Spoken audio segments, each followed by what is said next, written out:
มันกระยุบลงเป็นบ่อยรถเพื่อเขามาน้ำนี่น้ำก็ลงแล้วเป็นไงโดย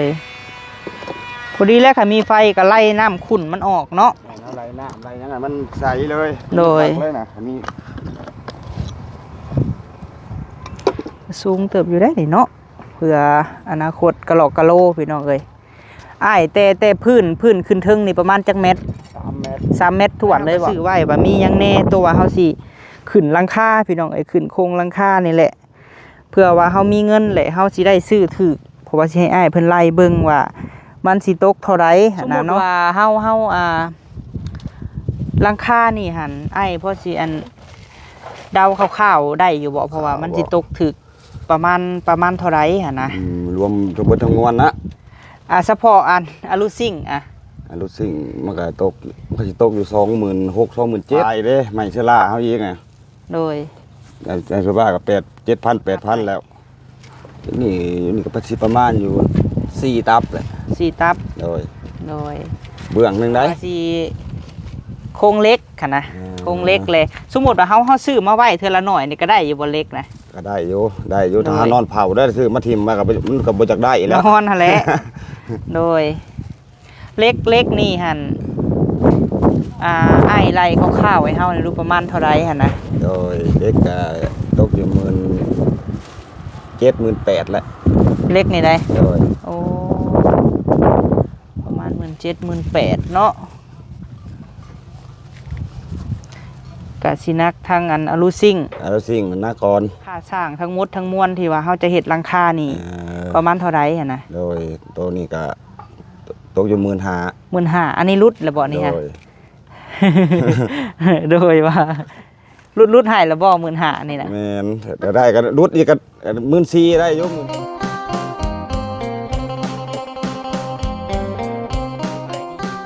สบายดีพ่อแม่พี่น้องสบายดีป้าลุง FC ที่หักแพงซ่องบ่าวพามีชาแนลเด้อพี่น้องเอ้ยเนาะพบพ่อกันป้าโทเนาะ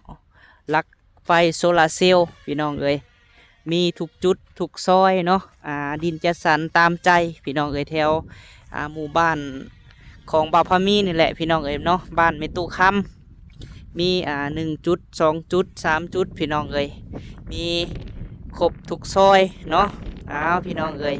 บ่าวพามีเอาคลิปยังลงกับเบิ่งให้ในเด้อพี่น้องเอ้ยมื้อนี้พี่น้องเอ้ยเนาะบ่าวพามีเข้ามาที่ใหม่ของบ่าวพามีสิมาจ่ายค่าสร้างพี่น้องเอ้ยค่าสร้างของไอ้รถนี่แหละเนาะที่ว่าเพิ่นมาตั้งเสาก่อแอลเทคานพี่น้องเอ้ยจำนวน 12,000 บาทเนาะเป็นเงินของแม่ใจดีพี่น้องเอ้ยเพิ่นซอยบ่าวพามีมาตั้งแต่ก่อนพุ่นแหละเนาะพอดีบ่าวพามีก็สิมาจ่ายค่าสร้างก่อนพี่น้องเอ้ยจังไดเนาะเดี๋ยวเข้าไปทำไอ้รถเพิ่นก่อนพี่น้องเอ้ยทั้งอ้ายเพิ่นกะมาแกะแบบพี่น้องเอ้ยมื้อนี้แล้วเฮาก็สิจ่ายเงินให้เพิ่นเนาะพี่น้องเนาะโดยป้าพี่น้องเอ้ยเนาะจังไดกะไปหับไปชมน้ำกันพี่น้องเอ้ยพี่น้องเอ้ยเนาะมื้อนี้ทางไอ้สร้างรถเนาะเพิ่นมาแกะแบบพี่น้องเอ้ยแกะแบบเทคานเนาะงามอีหลีพี่น้องเอ้ยงามเนาะจบงามหลายพี่น้องเอ้ยเมื่อวานนี่ก็ถือว่าเฮาเอาดินเข้า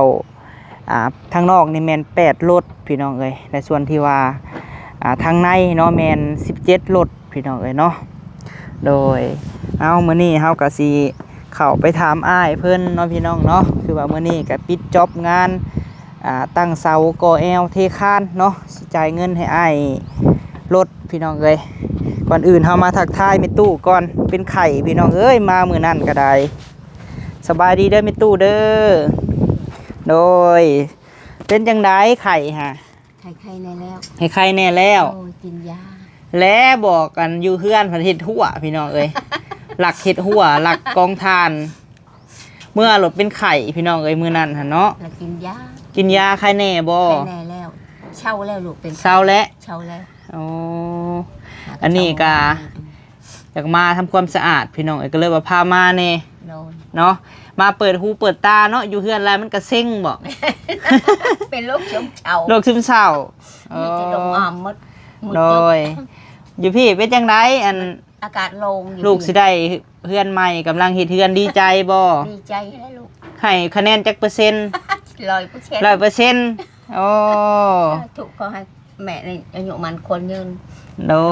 ยอยู่ดีมีแฮงเนาะ โอ้ย โดยมื้อนี้หันมาอันสร้างเพิ่นมาแกะแบบแม่เอ้ย โดย สร้างรถมาแกะแบบแหละสิจ่ายเงินให้เพิ่น โดย จ่าย12,000โดย มือนี่ค่ะ มื้อนี้แหละ โดย โดยเพราะว่าเวียกเพิ่นน่ะตั้งเสาก่อแอลเทคาน โดย แม่นเบิดบัดนี้หั่นนะแต่คันว่าจ้างต่อกะไล่ราคาหนึงอีกว่าสิเฮ็ดหยัง โดย เดี๋ยวสิถามเพิ่นคร่าวๆเนาะเพื่อว่าเฮาหาเงิน โดย ได้ว่าสิมีหยังแน่เนาะ โดย โดยเอาเดี๋ยวไปหาไอ้รถก่อนเด้อ เอาพี่น้องเอ้ยเนาะเดี๋ยวอันไปหาไอ้รถก่อนโอ้โถงามแท้แบบเพิ่นเฮ็ดนี่มาผู้เดียวได้มาแกะมื้อนี้สบายดีเด้อไอ้รถเด้อ โดยโอ้โถยังถ่าแต่ไฟได้บาดนี้เนาะถ่าแต่ไฟแล้วก็อันโดย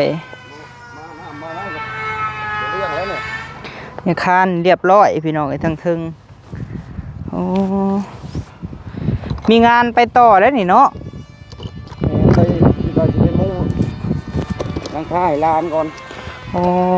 มุงหลังคาให้ลาน มันกระยุบลงเป็นบ่อยรถเพื่อเขาสับมาน้ำนี่ ถึงน้ำก็ลงแล้วเป็นไรเนี่ย โดยพอดีแล้วค่ะมีไฟก็ไล่น้ำขุ่นมันออกเนาะ อะไรน้ำอะไรยังไงมันใสเลย โดย เลยนะมี ได้ให้จักเท่าไรเนาะอ้ายเนาะได้จรวดนี่นะได้เฮาจุ่มนี่ มันก็มีหลายราคา แล้วราคาบ่ โดย2,000 ปลาย 3,000 นี้ ตะกี้หัน 1,000 ปลายก็มี จักเท่าไรน้องซื้อ 2,000 ปลายแหละจักว่าขึ้นแล้วก็สิขึ้นประมาณ1,000นี่แหละเนาะกันสิขึ้นก็ได้เพราะว่าช่วงนี้มันก็ยังขุ่นอยู่พี่น้องเอ้ยขุ่นแล้วเฮาโยกเนาะมันก็บ่คือได้เด้ เอาอยู่มันสูบไปสูบมาได้ลม โดย เข้าลมออกไปเนี่ย นี่ครับงานตลอดเรากับพี่น้องเอ้ย บ่ค่อยอยู่ล่าเนาะอ้ายเนาะบ่ค่อยอยู่แมันบ่ไปตลอดบ่ นี่ก็ไปตลอด โดยแกะแบบออกเรียบร้อย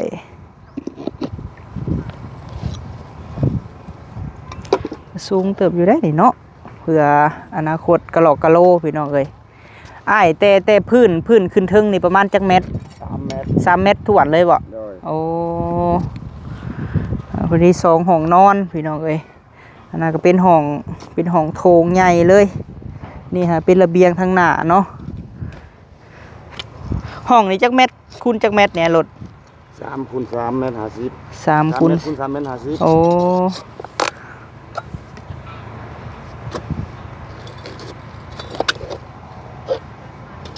นี่แกะแบบออกแล้วเขาถ่าแต่อันมาน้ำ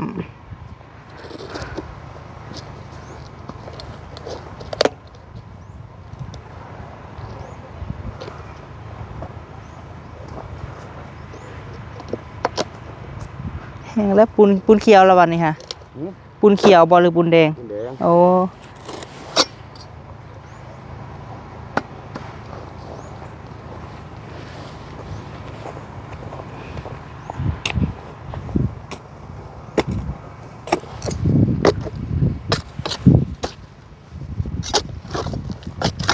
ดินนี่ขันแจบแล้วก็แจบเลยแล้วเนาะ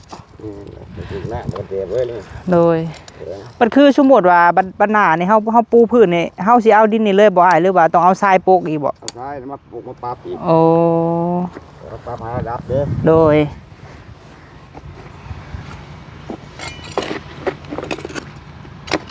คันมาน้ำได้ก็บ่สุดแม่นบ่เฮือนน่ะเนาะ แน่นเลยน้ำลงก็ถือว่าเลยอันแน่นเลย โดย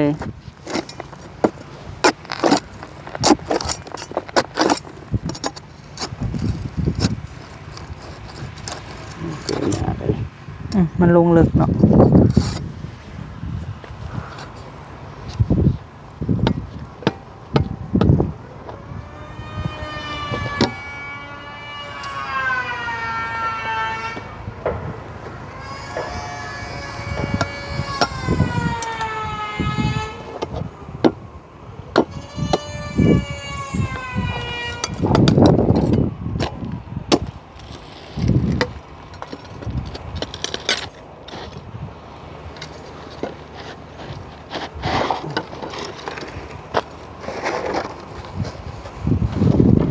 นก็ยังใส่แนวอื่นได้เนาะ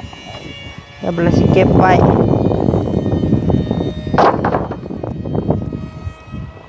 คือการเองการนั่นแหละ โดย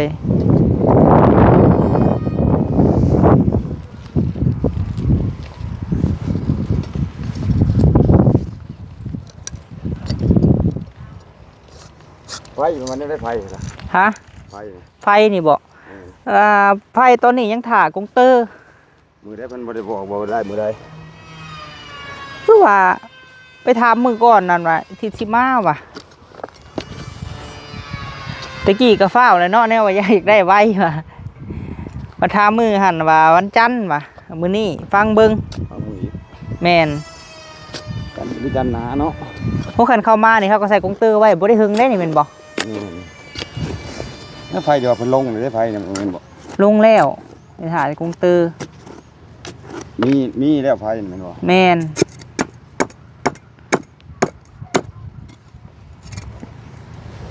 มีไฟอะมันก็สบายได้เนาะเฮ็ดหยังกะอันนี้มันถ่าแต่ไฟพี่น้องเอ้ย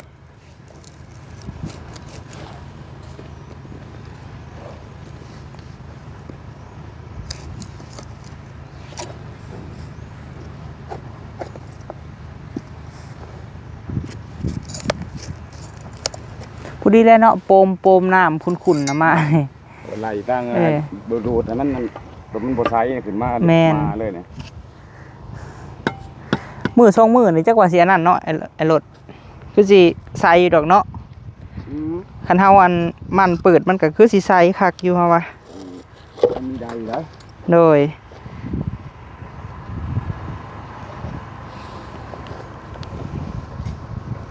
นั่นแล้วก็ส่วนลงมัน โดย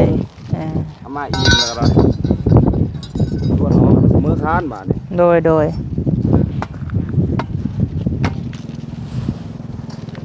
เอาให้ไอ้รถแก้แบบแล้วก็ได้รถเด้อ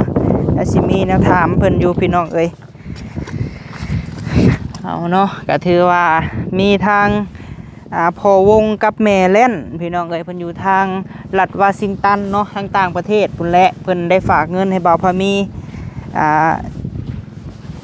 ที่ว่าอันทมดินนั่นแหละพี่น้องเอ้ยทางบ่าวพามีคิดว่า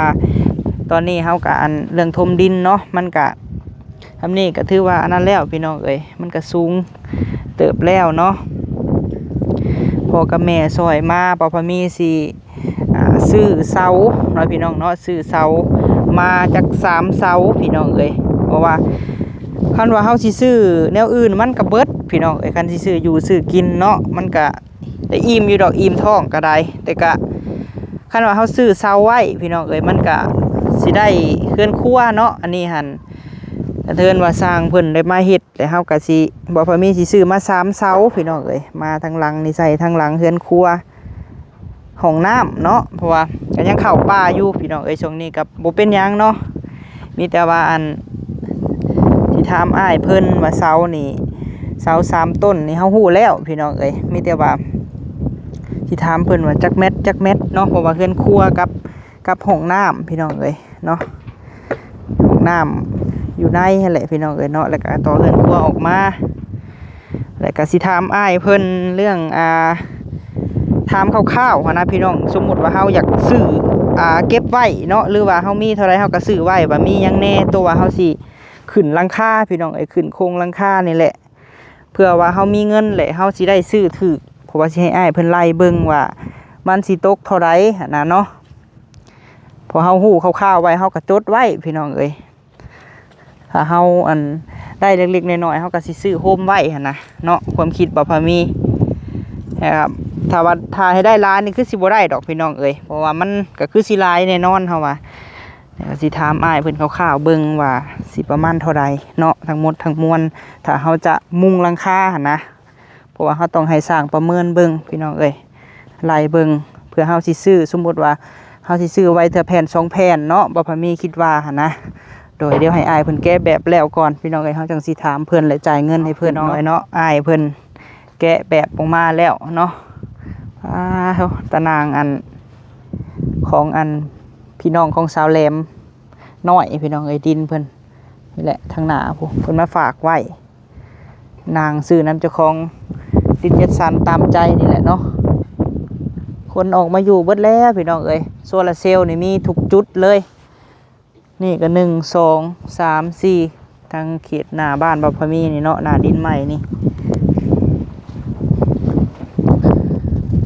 มาผู้เดียวสั่งหน่อไม้ ไปหามาถึงเข้าเลย ฮะแค่เพื่อนแหลมกิมซุง ให้ยิงสูง แม่น ที่มันไม่ไปบ้าน โดย ย่ามนี่อ่อนแม่คักแล้วนี่ แม่นแหละทางใช้ไอ้รถเพิ่นถามเพิ่นก่อนพี่น้องเอ้ยเนาะวันนี้ก็คือสิลายมือแล้วสิได้พ่อกันเนาะถึงเติบเลยพี่น้องเอ้ย อาทิตย์หลายมืออยู่ดอก โดย เพิ่นก็ถ้าบ่ได้ต่อก็ที่บ่ได้เห็นกันโดนดูว่าอยู่ ถึงแล้วเนาะ แม่น โดยขออนุญาตหนีบไม้เด้อไอ้เด้อ โดย เอาน้องกะสิถามอ้ายเนาะก่อนสิเอาเงินให้ก็ต้องถามว่าอันสมมุติว่าเฮาราคานี่หันอ้ายพอสิอันเดาคร่าวๆได้อยู่บ่เพราะว่ามันสิตกถึกประมาณเท่าไหร่หั่นนะ รวมทั้งเบิดทั้งมวลนะ เฉพาะอันอลูซิ่งรถสิ่งมันก็ตกมันก็สิตกอยู่ 26,000 27,000 โอ้ อลูซิ่ง หนักอยู่เนาะ โดย 26,000 27,000 แล้วก็มาบวกใหม่ไฟล์เด้ใหม่เชล่าเฮาอีกไง โดย แต่สุบ้าก็7,000 8,000แล้ว เสื้อล่านี่เบื้องหนึงนี่ประมาณจักตับไหม นี่ก็ประมาณอยู่4ตับเลย 4ตับโดย โดย เบื้องหนึงได้ เบื้องหนึง ทั้งเบิดนี่สิตกอยู่7ตั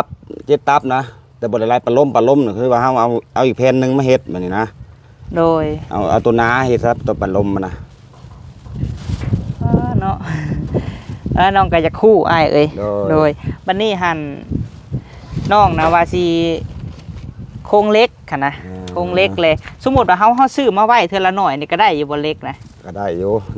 ถ้านอนเผาได้ซื้อมาทิ่มมาก็มันก็บ่จักได้อีกแล้ว นอนหั่นแหละ โดยเล็กนี่หั่น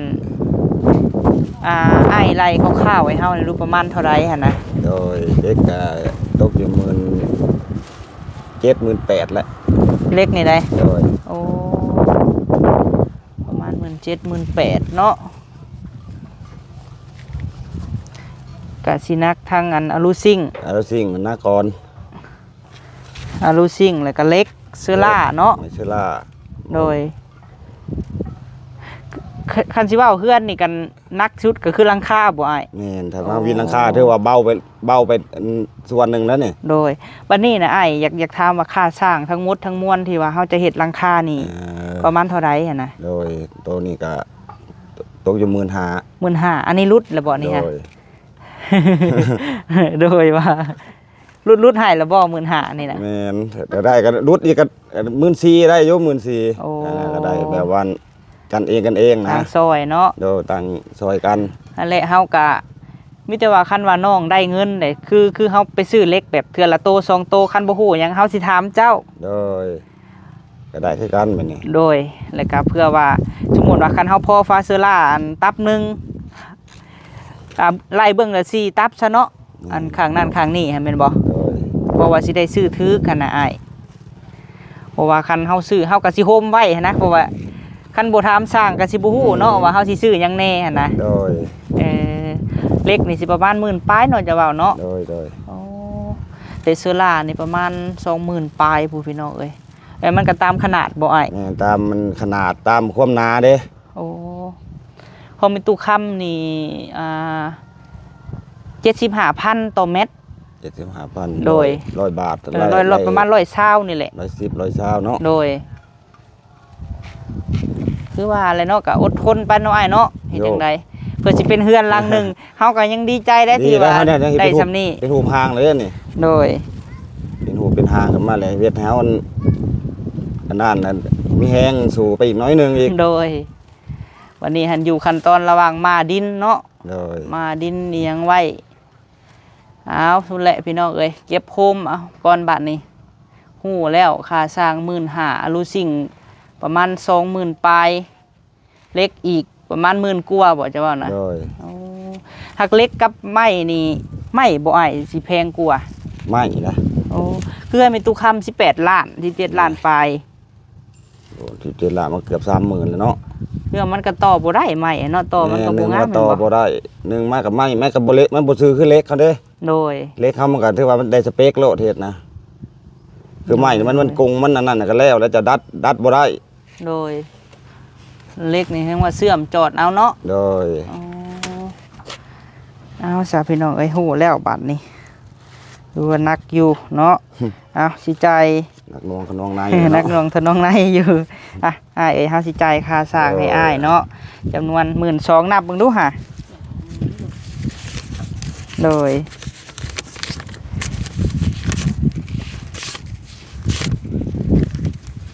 มาติดกันเถอะ คิดบ่ มือมันน่ะมือน่ะ3 4 5 6 7 8 9แม่นหยังอ่ะ1 2 3 4 5 6 7 8แม่นครบ โดยครบเนาะ โดย เมื่อนี่ฮะสิไปกันเรียกต่อบ่นี่ฮะ บ่ได้เมื่อนี่สิไปส่งสการนี่เพราะวันนี้ในบ้าน อ๋อ มีคนเสียอยู่ในบ้านนะ ห้องนี้กาไผจ้างยังก็ไปเนาะเฮ็ดเรื่อยๆพี่น้องเอ้ยเอาขอบใจหลายๆเด้อไอ้รถเด้อผู้แรกบ่ฮู้หยังก็สิถามคันว่าซื้อหยังมาไว้ก็ได้ โดย ขอบใจหลายๆอ้าย โดยสบาย โด ดี ยเนาะถือว่าเฮาจ่ายเรียบร้อย เที่ยวปอกดอกไม้บ่ โดยสบายดี ป้าสบายดีเด้อป้าหน่อไม้กิมซุงเนาะนี่เนาะลาตีบ่สิแกงนี่แกงแซ่บๆเด้อลาตีเด้อพันบางๆเด้อ เว้ยสีมือนะเก่งมาใหม่แล้วนะ แกงซื้อเห็ดเค็มมาใส่ป้าแกงเที่ยงพี่น้องเอ้ยไผไปหานี่เทว เที่ยวไปหา จ่ายเงินค่าสร้างเอ้ยแหลมเอ้ย แล้วบ่ ปิดจ็อบบาดนี้ค่ะ จอบใหม่ โดย จอบตั้งแต่จอบใหม่ ป้าละตีเอ้ยเพิ่นไล่ให้เฉพาะอลูซิ่งกะ20,000ปลายเล็กอีกก็10,000กว่าค่าสร้างก็15,000 เดี๋ยวถามเพิ่นแล้วเอ้ยแหลมเอ้ยคันว่าซื้อไว้กะเป็นเล็กเป็นหยังเสื้อลาก็ประมาณ4-5 ตับเพิ่นว่า พาเพิ่นไว้แล้วก็ดีเลยค่ะ โดย น่าจะโง่ซื้อไว้ แม่นแหละ นั่นเด็กละนาง โดยเอาถือว่าได้ชำนี้กันเนาะถือว่าโอ้ยพี่น้องเอ้ยบุญได้ชำนี้ก็ได้ยกแรกเนาะเริ่มแรกก็ขอบุญขอบคุณหลายๆเด้อเนาะแม่ๆ FC ทุกท่านเนาะที่ว่าได้สดซอยบ่พอมีเข้ามาพี่น้องเอ้ยเพิ่นบ่ปะบ่ทิ่มเนาะขอบบุญขอบคุณหลายๆถือว่าเฮาจ่ายค่าสร้างมื้อนี้12,000เนาะพี่น้องเนาะเป็นเงินแม่ใจดีอยู่ทางต่างประเทศเด้อพี่น้องเอ้ยท่านที่ว่าเพิ่นฝากเงินมาแล้วบ่พอมีซื้อเสาซื้อดินบล็อกเนาะก็ขอบบุญขอบคุณแม่หลายๆขอให้แม่เป็นโฮมโปรโฮมไซให้ลูกให้หลานเด้อเนาะพบพ่อแต่สิ่งดีๆเข้ามาเฮ็ดอันใดก็ขอให้เจ้าขึ้นเจ้าเกินแม่เอ้ยเนาะเป็นโฮมโปรโฮมไซให้ลูกให้หลานพร้อมด้วยครอบครัวของแม่เนาะเฮ็ดอันใดก็ขอให้ประสบผลสำเร็จทุกๆประการเนาะแล้วก็ขอบบุญขอบคุณทางพ่อวงกับแม่เล่นนำเด้อเนาะที่ว่าได้สดซอยลูกเข้ามาได้ซื้อสดซอยได้ซื้อดินแล้วก็ขอบบุญขอบคุณทางแม่ใจดีเนาะผู้เพิ่นซื้อดินให้17รถพี่น้องเอ้ยเพิ่นบ่ประสงค์ออกซื้อออกนามเนาะขอบบุญขอบคุณทางแม่บิ่งกับพ่อเพชรพร้อมเนาะทางแม่รัดแม่เรื่องนำเด้อเนาะขอบบุญขอบคุณทางแม่น้องแม่วงนำเนาะอยู่ทางต่างประเทศนู่นแหละพี่น้องเอ้ย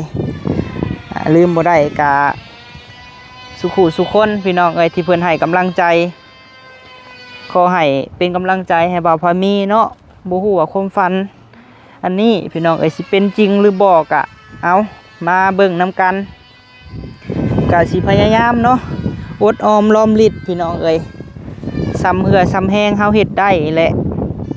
บ่าวพามีญาติผ่อนที่แน่ญาติซื้ออุปกรณ์แน่เพราะว่าตอนนี้เฮาก็ฮู้แล้วว่าอุปกรณ์ค่าสร้างนี่15,000พี่น้องเอ้ยเนาะเฉพาะค่าสร้างมุ้งเนาะพี่น้องเนาะ15,000ถ้าว่าเฮามีเหล็กแล้วเฮาบ่ทันมุ้งให้แม่นครึ่งกันพี่น้องเอ้ย15,000นี่แม่นบ่ได้จ่ายเบิดคือจะจ่ายประมาณครึ่งหนึงก่อนเนาะโดยเหล็กก็สิประมาณ10,000กว่าพี่น้องเอ้ยส่วนว่าอลูซิ่งก็สิประมาณ20,000กว่าเนาะ